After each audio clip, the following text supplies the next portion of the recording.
하나님 바라보기. 늘 삶과 마음이 어수선해 단순하게 살 수 없을까 인터넷을 검색하다 우연히 목사님 칼럼을 보게 되었습니다. 그런데 그 내용이 기존 교회에서 듣지 못한 글이라 신선했고 좀 충격적인 느낌이었습니다. 칼럼에 쭉 있는 내용 중 텔레비전, 쇼핑 중독 등 세상 즐거움에 빠져 살면 지옥 간다는 글을 보면서 두려웠고 그 칼럼을 본 것이 계기가 되어 매일처럼 읽다가 다음 카페 회원으로 가입하여 열심히 읽었습니다.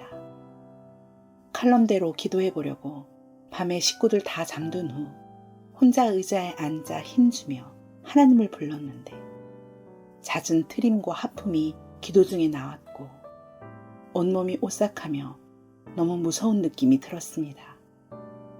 그렇게 혼자서 밤마다 몇 번을 기도하다가 그런 상황이 부담스럽고 싫어서 그만두고 칼럼만 읽으며 나도 기도훈련 신청하고 싶긴 한데 아직 애들이 어려서 좀 더 크면 하자는 마음으로 미루다가 기존 교회의 주일학교 교사, 구역 목자를 해 바뀌기 전에 안 하겠다고 하고 이후 예배만 드리고 집으로 바로 왔습니다. 어느 하루는 정확하게 제목이 기억나지 않지만 칼럼만 읽고 눈팅만 한다는 제목에서 눈팅이 눈에 쏙 들어왔고 뜨끔하여 왠지 올 것이 왔네 하고 마음먹으며 며칠 미루다가 목사님께 기도훈련 받고 싶다는 신청을 하였고 집에서 기도훈련을 시작하여 문자로 코칭 받으면서 귀신이 내주에 있다는 걸 알게 되고 축출기도 받고자 영성학교로 아이들과 오게 되었습니다. 칼럼 보는 제게 이단 단체들에 대해 말해주면서 안 좋게 보는 남편에게 단기간만 가서 기도받고 졸업만 하면 된다고 남편에게 허락을 받고 매주 남편이 왔다 갔다 태워주다가 이후로 미안해서 충주 갈 때만 태워달라고 하고 집으로 올 때는 대중교통으로 왔습니다.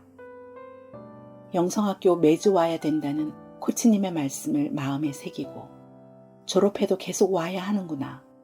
안 그러면 떠내려갈 수밖에 없구나 하고 알게 되었고 졸업은 안 되었지만 영성학교는 계속 다녀야겠다고 여기고 남편에게 계속 더 다녀야겠다고 말하니 싫어하면서도 큰 반대 없이 남편은 그냥 의무적으로 태워주었습니다.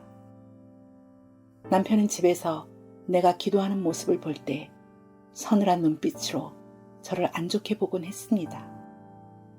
한 번은 화가 나서 차라리 충주에서 원룸을 얻어 기도하러 다니라고 하며 처음으로 저와 이혼하겠다고 했습니다. 그러면서 며칠 지나고 금요일에 회사 마치면 또 의무적으로 영성학교에 데려다주고 갔습니다. 지금 다시 돌이켜보면 하나님이 기도훈련 할 수 있게 계속 간섭하고 계셨음에 정말 하나님의 사랑에 감사를 드립니다. 초기에는 축출기도 시간에 예수 피하는데 내 목구멍에서 우글우글 아주 여러 명인지 많은 존재의 남자 악령 같은 목소리가 올라와서 희한하고 내 안에 귀신이 우글거리고 있음을 또 알게 되었습니다. 일상에서 간혹 내 생각과 의지와는 전혀 상관없이 욕이 생각나고 밤에 자려고 누우면 피곤하긴 한데 금방 잠들지 않고 온갖 잡생각이 가득하여 잠이 잘 안 들고 가위도 심하게 자주 눌렸습니다.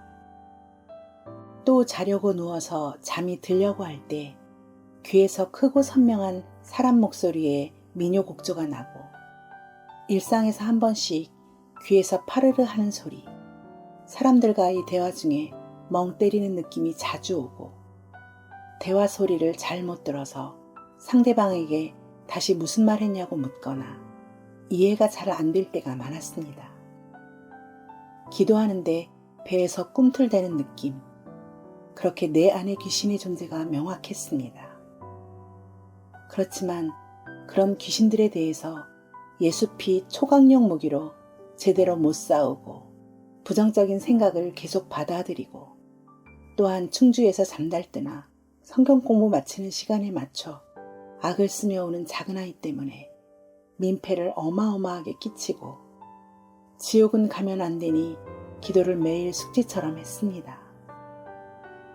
모태신앙인 저는 어릴 때부터 부친이 목회를 하시면서도 하루가 멀다 하고 화를 자주 내시며 분노하는 모습을 볼 때에 항상 불안과 두려움, 걱정이 있었습니다. 그리고 늘 가난한 삶에서 나온 부를 동경하는 마음은 세상에서 성공하고 싶다는 마음으로 자리 잡고 있었습니다. 이러한 가운데서도 하나님의 은혜로 내가 왜 불행하게 살아왔는지 모르다가 악한 영에게 속아서 영원한 고통으로 던져질 운명이었는데 크리스천 영성학교를 알게 해주시고 남편도 같이 기도훈련 받게 해주시고 정화조에 빠져 절체절명의 위기에 있던 큰아이를 건져주시며 자녀들의 마음을 만져주셔서 공부에 흥미가 없던 큰아이가 공부를 열심히 하려고 하며 답답하고 걱정되었던 친정과의 문제를 하나님께 드릴 때에 우려스러웠던 문제가 안 생기고 잘 해결해 주신 하나님께 감사드립니다. 가장 가까운 이웃인 남편과 같이 기도훈련하면서 정죄하고 미워한 죄를 돌이키려고 회개하며 구체적으로 남편과의 관계에서 껄끄럽고 불편한 것을 찾아 나의 속내를 찾으며 이런 저를 죽이는 훈련을 하고 있고 남편과 자주 대화도 하고 남편은 좋아하지만 제가 싫어하여 거의 하지 않는 음식도 하며 같이 산책도 자주 하려고 합니다. 아이들에게 자주 분노를 표출하는 대신 일상에서도 어둡고 부정적인 말들 대신 아이들 입장에서 생각해보고 아이들과의 대화도 자주 하며 귀 기울여 들어주려고 합니다. 그리고 제 안에 부모님에 대한 원망도 하나님께 구체적으로 감사의 기도로 올렸습니다. 목사님이 제게 엄청 자아가 두텁다, 벽이 단단하다 등의 말씀을 하셨는데 늘 지지부진한 훈련생으로서 난 안 돼, 진짜 안 되는 사람은 안 되는 건가, 그런 귀신이 주는 생각은 받아들이지 않고 그래서 죄인 살리시려고 오신 하나님 십자가 보혈의 공로와 사랑 하나만 붙들고 오늘이 나에게 마지막이라는 마음으로 지금 또 넘어지더라도 얼른 돌이키고 하나님을 향해 부르는 기도를 붙들고 전진하겠습니다. 높음이나 깊음이나 다른 아무 피조물이라도 우리를 우리 주 그리스도 예수 안에 있는 하나님의 사랑에서 끊을 수 없으리라.